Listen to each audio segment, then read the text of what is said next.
Que Dios les bendiga. El tema para el día de hoy es ¿tenemos o no tenemos derecho a citar la palabra?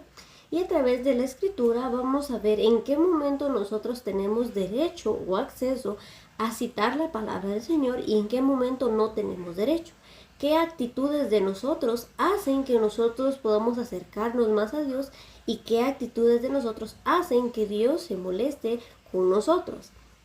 En primer punto, veremos que Dios no desea sacrificios de nuestra parte, aun cuando la ley de Moisés los exigía. Lo vamos a ver tanto en el Antiguo como en el Nuevo Testamento, cuando las personas comprenden qué es lo que el Señor pide de cada uno de nosotros, entonces podemos entender y enfocarnos en el camino correcto.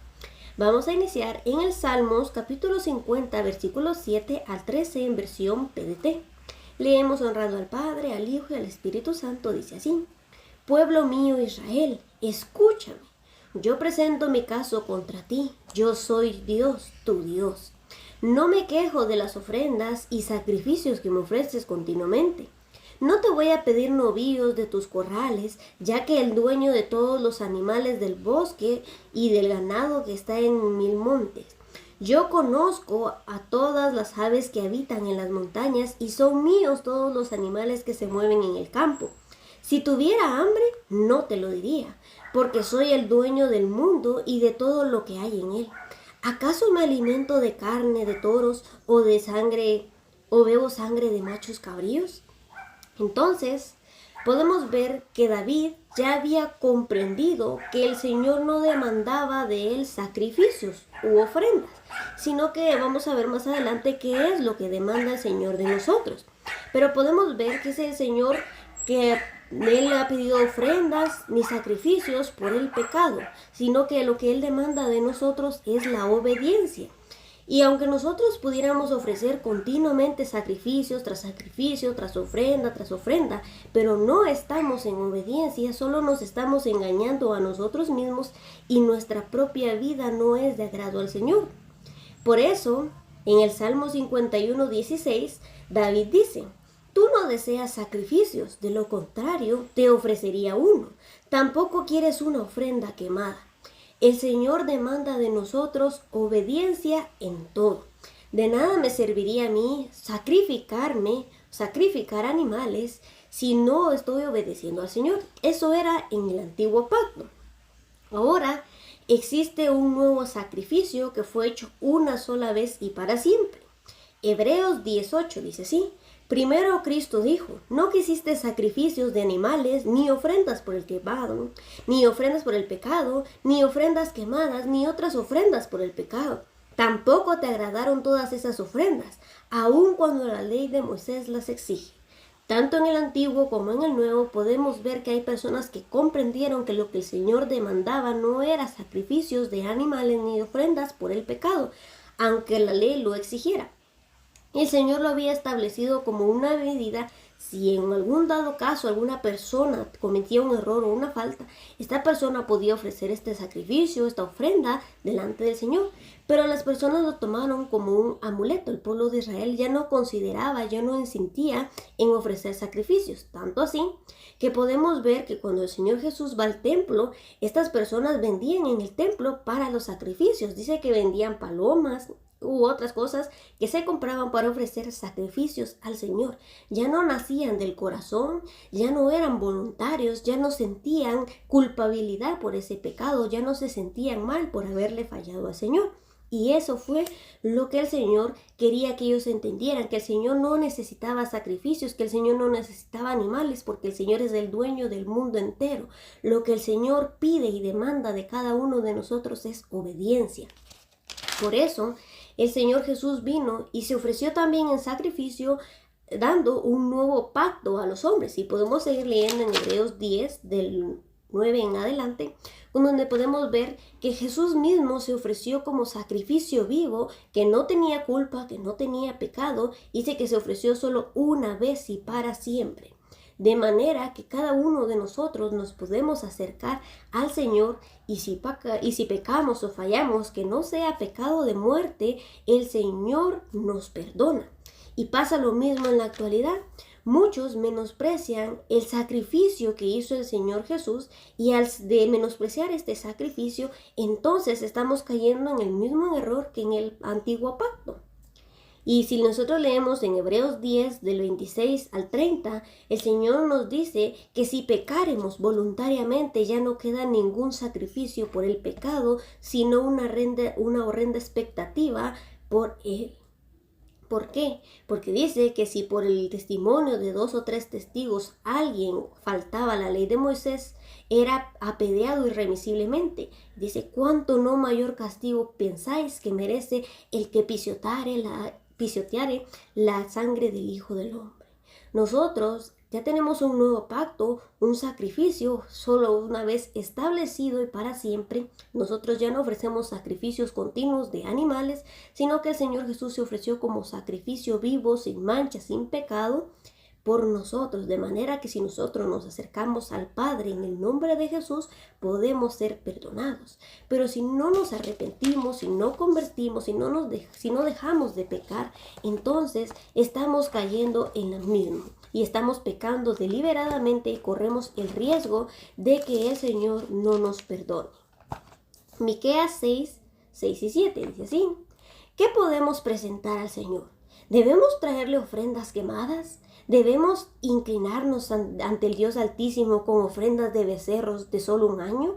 ¿Debemos ofrecerle miles de carneros y 10,000 ríos de aceites de oliva? ¿Debemos sacrificar a nuestros hijos mayores para pagar nuestros pecados? ¿Será que es esto lo que el Señor verdaderamente pide de nosotros? Claro que no. Y ahora vamos a ver qué sacrificio desea Dios de nosotros, tanto en el Antiguo como en el Nuevo. Dice así, en el Salmo 50:14 encontramos: haz que la gratitud sea tu sacrificio a Dios y cumple los votos que le has hecho al Altísimo. Nuestra gratitud al Señor se refleja no solo con palabras, sino con actitud, porque eso también dice, y tengan una actitud de agradecimiento al Señor. ¿Cómo demostramos nosotros que estamos agradecidos con Dios? Obedeciéndole, cumpliendo sus mandamientos, y por eso dice, cumple los votos que le has hecho al Altísimo. Es decir, cumplir nuestras promesas con el Señor. El pueblo de Israel había hecho una promesa con Dios. ¿Cuál era esta promesa? De obedecer sus mandamientos, la promesa que todos y cada uno de nosotros debemos hacer y debemos cumplirla. Salmo 51:17. El sacrificio que sí deseas es un espíritu quebrantado. Tú no rechazarás a un corazón arrepentido y quebrantado, oh Dios. El Señor espera de nosotros como sacrificio un espíritu quebrantado. ¿Cómo es un espíritu quebrantado? Que yo me duelo, que me lastima pecarle al Señor, me siento mal, no soporto pecarle al Señor. Tampoco soporto estar en compañía de personas que viven alejados de la vida que Dios demanda. Oseas 6:6. Quiero que demuestren amor, no que ofrezcan sacrificios. Más que ofrendas quemadas, quiero que me conozcan. Miqueas 6:8. No, oh pueblo, el Señor te ha dicho lo que es bueno y lo que Él exige de ti. Que hagas lo que es correcto, que ames la compasión y que camines humildemente con tu Dios. En otra versión dice que hagamos justicia, que seamos misericordiosos y que seamos humildes. Estas cosas requiere el Señor de nosotros, y en Deuteronomio también las menciona. Entonces, si nosotros queremos agradar al Señor, debemos obedecer esta palabra. En Deuteronomio 10, versículos 12 al 13, podemos encontrar que el Señor también demanda de nosotros justicia, rectitud. Pero ¿de qué me sirve a mí ofrecer sacrificios al Señor? Ya hemos visto que lo que al Señor le agrada de nuestro sacrificio es la gratitud, una actitud de obediencia. El Señor quiere un espíritu quebrantado, quiere que le ofrezcamos amor y quiere que lo conozcamos. ¿Qué es conocer a Dios? Conocer a Dios no es hablar de Él. Conocer a Dios es vivir conforme a su voluntad. Aquel que hace lo que a Dios no le agrada, no le conoce. ¿Por qué? Porque si nosotros conociéramos a Dios, entenderíamos que le lastimamos cuando pecamos. Entenderíamos que nosotros le fallamos, le hacemos mal cuando nosotros estamos en desobediencia. Por eso el Señor demanda justicia de nosotros, y la palabra justicia abarca muchas cosas dentro del pueblo del Señor. Tenemos que ser justos para con nuestro prójimo, justos para con Dios, justos para con nosotros mismos. Es decir, caminar rectamente, correcto, hacer lo que es agradable al Señor. Romanos capítulo 12, versículos 1 y 2. Dice así: por lo tanto, amados hermanos, les ruego que entreguen su cuerpo a Dios por todo lo que Él ha hecho a favor de ustedes, que sea un sacrificio vivo y santo, la clase de sacrificio que a Él le agrada. Esa es la verdadera forma de adorarlo. No imiten las conductas ni las costumbres de este mundo. Más bien, dejen que Dios los transforme en personas nuevas al cambiarles la manera de pensar. Entonces aprenderán a conocer la voluntad de Dios para ustedes, la cual es buena, agradable y perfecta. Podemos ver aquí varios factores. Primero, dice que Pablo ruega que entreguemos nuestro cuerpo a Dios por todo lo que Él ha hecho a favor de nosotros.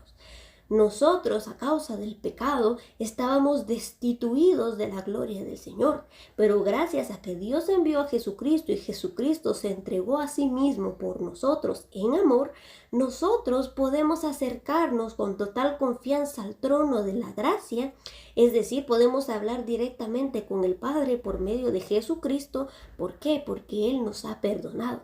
Y dice que nuestro cuerpo debe ser ofrecido a Dios como un sacrificio vivo y santo. Dice que esta es la verdadera forma de adorarlo. Si nos recordamos, el Señor Jesús dijo que el Padre busca tales adoradores que lo adoren en espíritu y en verdad.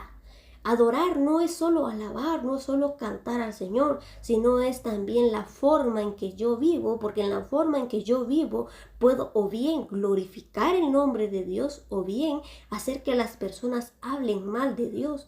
Mi actitud ante el mundo, mi comportamiento refleja qué tanto yo he sido transformado por Dios, refleja cómo es Dios. Por eso yo debo cuidar mi testimonio ante los demás. Por eso Pablo dice que nos cuidemos de la inmensa nube de testigos que tenemos a nuestro alrededor y que nos quitemos todo peso que nos asedia, especialmente el peso de pecado que nos impide correr.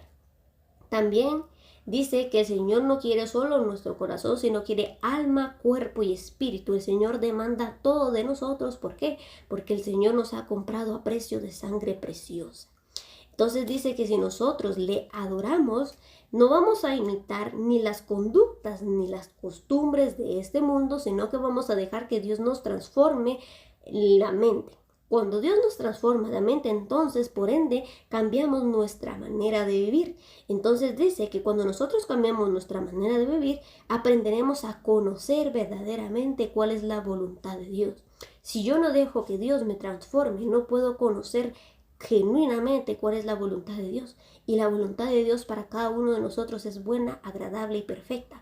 Pero si yo no estoy ofreciendo estos sacrificios que el Señor sí demanda de cada uno de nosotros, nunca podré conocer cuál es la voluntad del Padre para mí.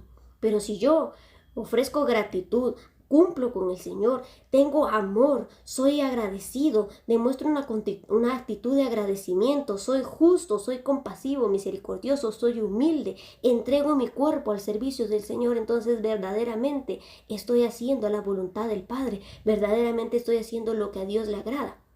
Y vamos a ver qué derechos tenemos o qué derechos gozan las personas que son obedientes a Dios. Salmos 50:15 dice así: llámame cuando estés angustiado, que yo te rescataré y tú me honrarás. Cuando nosotros estamos en dificultades, en pruebas, en batallas, podemos llamar al Señor, que inmediatamente el Señor vendrá en nuestra ayuda por cuanto nosotros le hemos obedecido. Si nosotros leemos en Deuteronomios 28:1 y 2, dice: si obedeces al Señor tu Dios en todo y cumples cuidadosamente sus mandamientos que te entrego hoy, el Señor tu Dios te pondrá por encima de todas las demás naciones del mundo. Si obedeces al Señor tu Dios, recibirás las siguientes bendiciones. Y si nosotros leemos del versículo 3 al 14, se enumera una lista de bendiciones que el Señor tiene preparadas para cada uno de nosotros. Entonces, por ende, Si yo soy obediente a Dios, gozo de las bendiciones que Dios tiene para cada uno de nosotros. Y dice que las bendiciones son bendito en el trabajo, en el campo, en el fruto de tu tierra, en donde vivas, en la nación. Y dice que tú prestarás a muchas naciones y no pedirás prestado. Te pondrá el Señor por cabeza y no por cola. Pero ¿cuándo? Cuando estamos obedeciendo, cuando cuidadosamente cumplimos los mandamientos que Dios nos ha entregado. Y si vamos, el Señor Jesús dijo que la ley se resumía en dos. Amarás al Señor tu Dios con todo tu corazón, con toda tu alma, con toda tu mente y con todas tus fuerzas. Y el segundo es semejante, amarás a tu prójimo como a ti mismo. En esto se resumen la ley y los profetas. Si nosotros amamos a Dios, no vamos a hacer cosas que al Señor no le agradan. Si nosotros amamos a Dios, no vamos a idolatrar. Si nosotros amamos a Dios, no vamos a pecar. Si nosotros amamos a nuestro prójimo, no le vamos a robar, no le vamos a injuriar, no vamos a dar falso testimonio de él.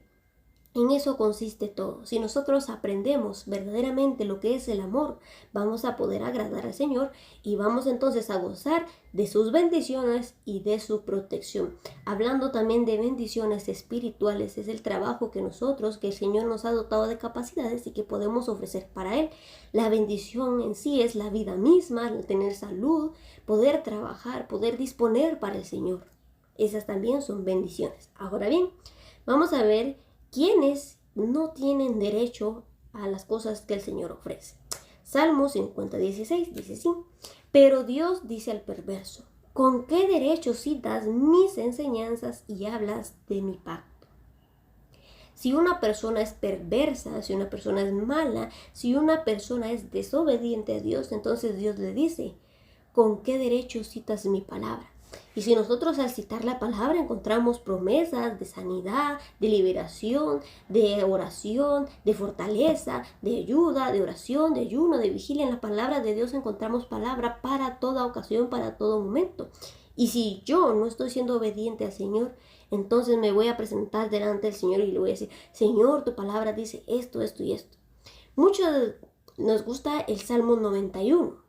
Y en algunas ocasiones lo toman como algún amuleto. Pero si yo estoy viviendo en desobediencia, el Señor me dice, ¿qué derecho tengo yo de citarle su palabra si no estoy obedeciéndole?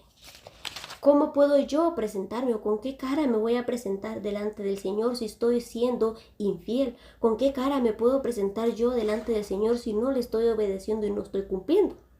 Ahora vamos a ver qué es lo que provoca el no tener derecho para las promesas de Dios. Vamos a leer en el Salmo 50 del 17 al 23. Dice así: si te molestas cuando te corrijo y no prestas atención a mis palabras, haces amistad con los ladrones y te juntas con los que cometen adulterio. Vamos a ir viendo también tanto en el Antiguo como en el Nuevo Testamento. Dice que nos molestamos cuando Dios nos corrige. Vamos a ir a Hebreos capítulo 12, versículo 11. Hebreos 12, 11. Dice así: ninguna disciplina resulta agradable a la hora de recibirla, al contrario, es dolorosa, pero después produce la apacible cosecha de una vida recta para los que han sido entrenados por ella. Por lo tanto, renueven las fuerzas de sus manos cansadas y fortalezcan sus rodillas debilitadas. Tracen un camino recto para sus pies, a fin de que los débiles y los cojos no caigan, sino que se fortalezcan.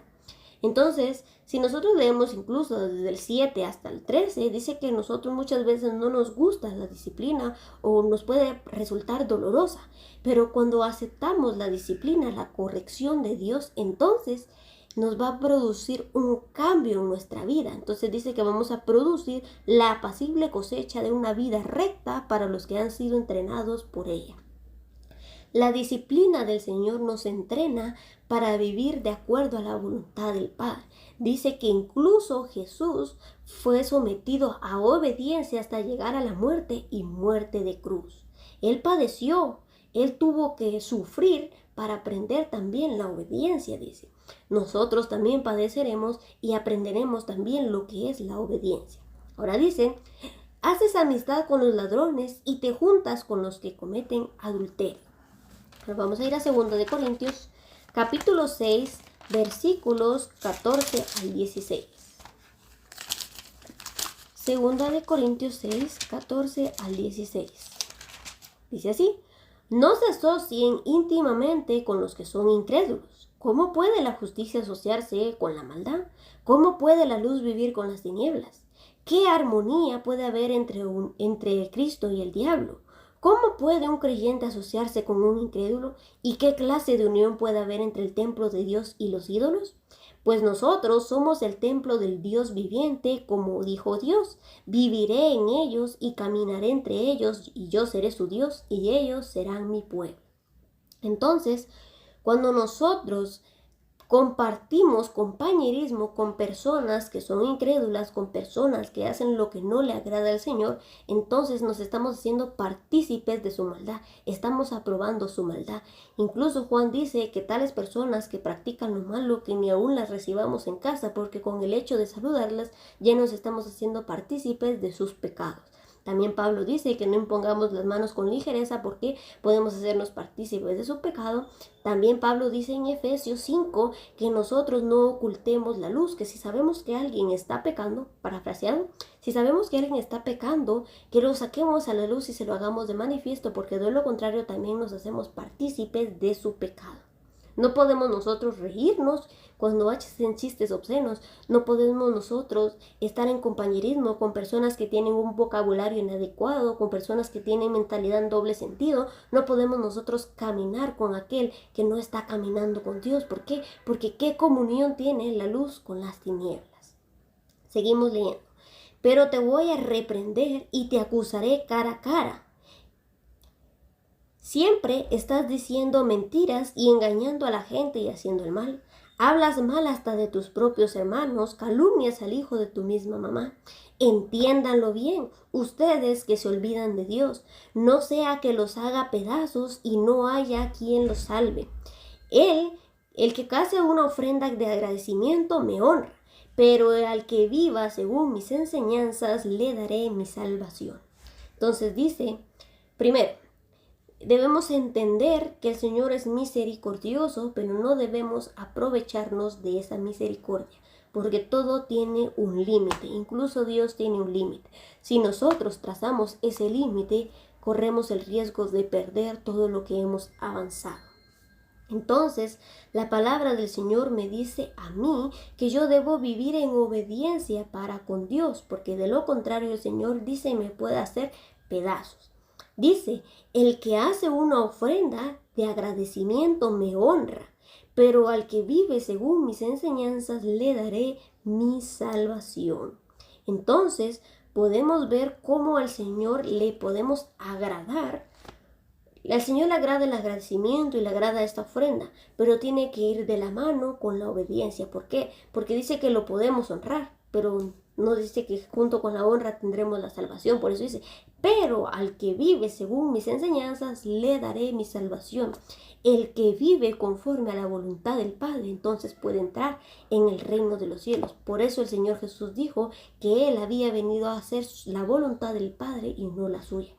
Y también cuando se le dicen, Señor, tu madre y tus hermanos están aquí. Y Jesús pregunta, ¿quién es mi madre y mis hermanos? Señalando a María y a sus hermanos. Y el Señor Jesús dice, mi madre y mis hermanos es aquel que hace la voluntad del Padre. Ese es mi madre, mi padre, mi hermano, mi hijo.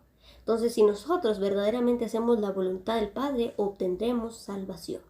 Vamos a ir a Romanos 11, versículos 17 al 22, para que veamos que Dios tiene misericordia, pero todo tiene un límite. Romanos 11, 17 al 22 dice así, algunas ramas del árbol de Abraham, algunos del pueblo de Israel, han sido arrancados, y ustedes los gentiles, que eran ramas de un olivo silvestre, fueron injertados.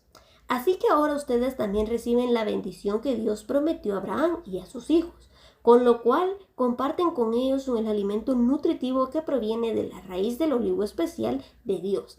Así que no se jacten de haber sido injertados para reemplazar a las ramas que fueron arrancadas. Ustedes son solo una rama, no son la raíz. Tal vez digas, bueno, esas ramas fueron arrancadas para darme lugar a mí. Es cierto, pero recuerda, esas ramas fueron arrancadas porque no creyeron en Cristo y tú estás allí porque sí crees.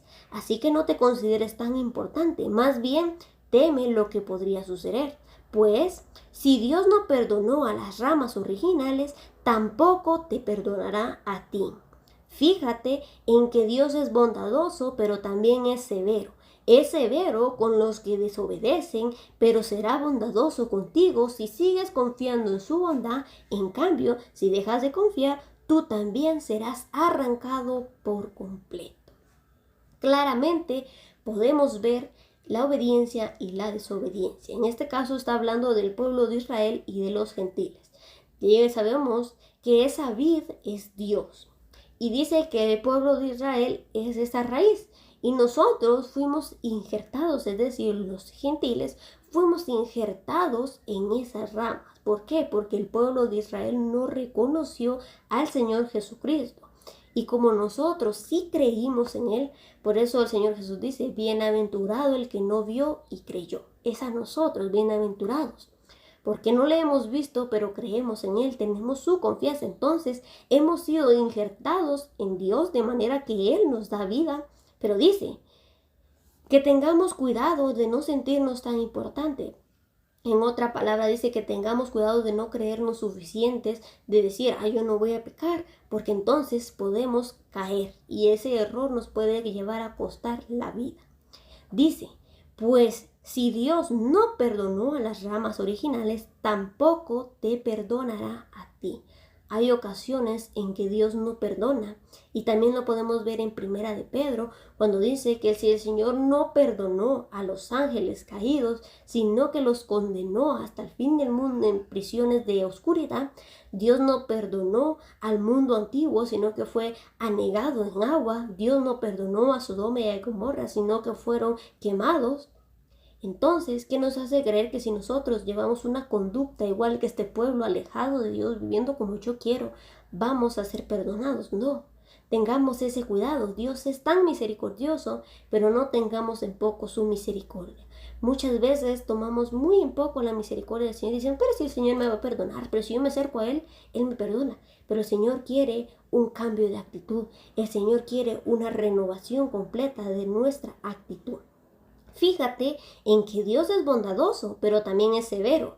Es severo para los que son desobedientes, pero será bondadoso contigo si sigues confiando en su bondad. En cambio, si dejas de confiar, tú también serás arrancado por completo. Ahora vamos a ir a Mateo 5:20, dice así, les advierto. A menos que su justicia supere a la de los maestros de la ley religiosa y a los de los fariseos, nunca entrarán en el reino del cielo. ¿Cuál era la justicia de estos fariseos y de los maestros de la ley religiosa? Cumplían en un punto de la ley, pero otro no lo cumplían. Cumplían para ser vistos por la demás gente, para que dijeran, sí, son buenos. Ellos sí hacen obras, ellos sí cumplen, ellos sí hacen esto para ser alabados por los hombres. Pero si nuestra justicia solo pretende ser alabado por los hombres, no estamos siendo mejores que los fariseos ni los maestros de la ley religiosa. Y dice que a menos que nuestra justicia supere a su justicia, nunca podremos entrar en el reino de los cielos. Debemos aprender, como decía en Miqueas 6:8, que el Señor demanda justicia de nosotros, pero no podemos aprender justicia si Dios no nos enseña. No podemos dejar que Dios nos enseñe si no tenemos al Espíritu Santo, y no podemos dejar que el Espíritu Santo nos guíe si no tenemos una renovación de pensamiento, si no entregamos nuestro cuerpo al servicio de Dios. Y para terminar, vamos a ir a Mateo capítulo 6, versículo 1. Para que veamos qué era lo que hacían estos fariseos. Mateo 6:1. Dice así, tengan cuidado, no hagan sus buenas acciones en público para que los demás las admiren, porque perderán la recompensa de su Padre que está en el cielo. Podemos correr el riesgo de perder la recompensa de Dios. Por eso también en Apocalipsis dice que cuidemos nuestra corona para que ninguno tome ella. Entonces, si nosotros somos precavidos, tenemos cuidado, vamos a ser obedientes y vamos a tener acceso y derecho a las promesas del Señor que están en su palabra. Pero si nosotros somos perversos, somos desobedientes, no tenemos derecho ni siquiera de citarle su palabra, no tenemos derecho nosotros de reclamarle al Señor, no nos podemos presentar con cara en alto delante del Señor. ¿Por qué? Porque le hemos desobedecido. ¿Por qué? Porque no consideramos su voz. ¿Por qué? Porque nos juntamos con perversos, nos juntamos con aquellos que hacen lo malo. Entonces no estamos llevando una vida de acuerdo al Señor.